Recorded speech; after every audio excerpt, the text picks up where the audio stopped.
Kalbiname Marijampolės Sūduvos vyriausiąjį trenerį Dovydą Lastauską.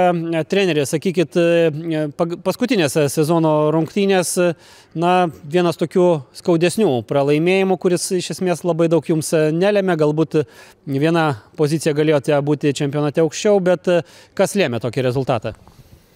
Kas lėmė? Manau, sąlyginai tikrai riteriai turėjo daugiau dėl ko kovot.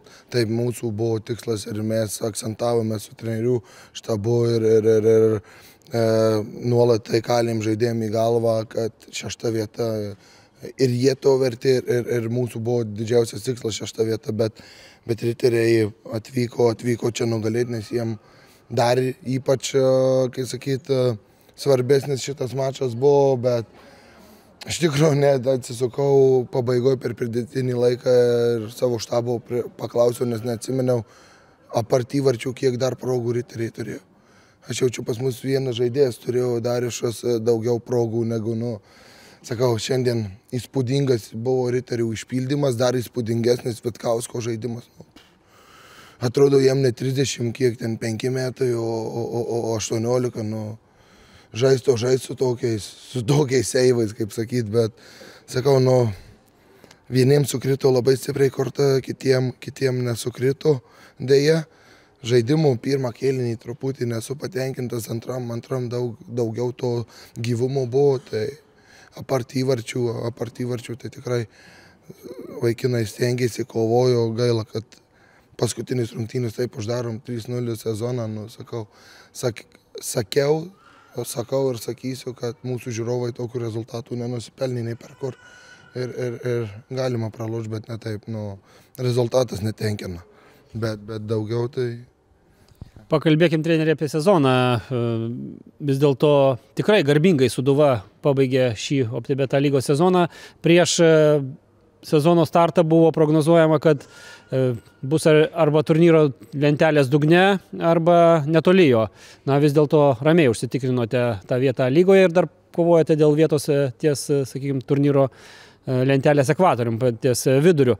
Kaip vertinate šį sezoną, kaip jis klostėsi? Labai, kaip sakyt, sunkiai, ką galiu pasakyti, labai daug banguotumo buvo.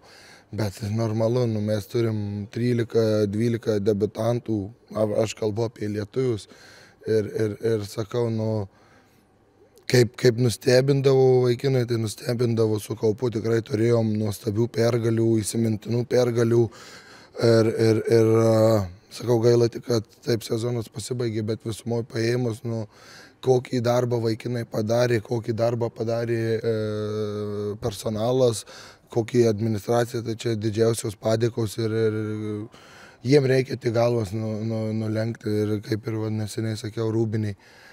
Komanda keisis, ateityje tikrai mes 10 metų nebūsim tie patys žaidėjai, tie patys treneriai, bet tai yra mano pirmoji komanda ir jie man visada bus širdį ir jie kiekvienas dabar turi savo kišenį po mano širdies gabaliuką, tai sakau, ką jie šį sezoną dar rodė, tai yra kosmosas ir sakau, mylėjau, mylėsiu ir mylėsiu ir taip toliau. Super.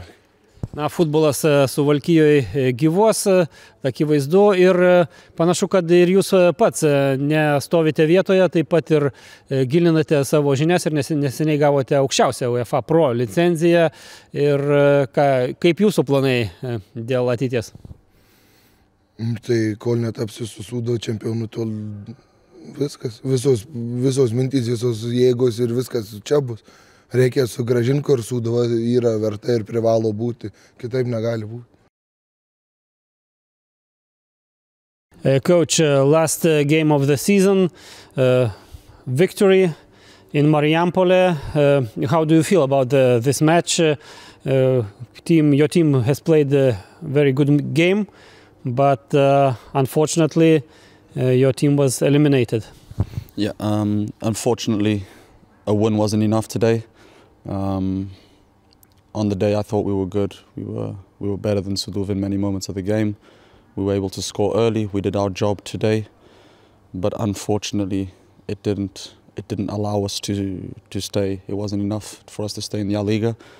And it's a very difficult moment for everyone in the change room, all the administration, all the staff.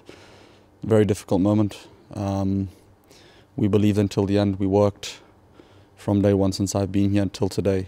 Everyone worked at their best, but unfortunately, it wasn't enough to keep the club in the A Liga, which is a big shame because we were able to find our best form and our best momentum in terms of points and results in the last month and a half, 2 months. But it was one game too late, unfortunately, so we got relegated. So what did you say to your team in the dressing room after the game? It's not much to say. There's really not that much to say, you know. If you look at the reaction of all the players, as soon as we finished our game, as soon as they walked in the change room, it's very difficult to speak in that moment, and sometimes it's probably better not even to speak. Not much to say.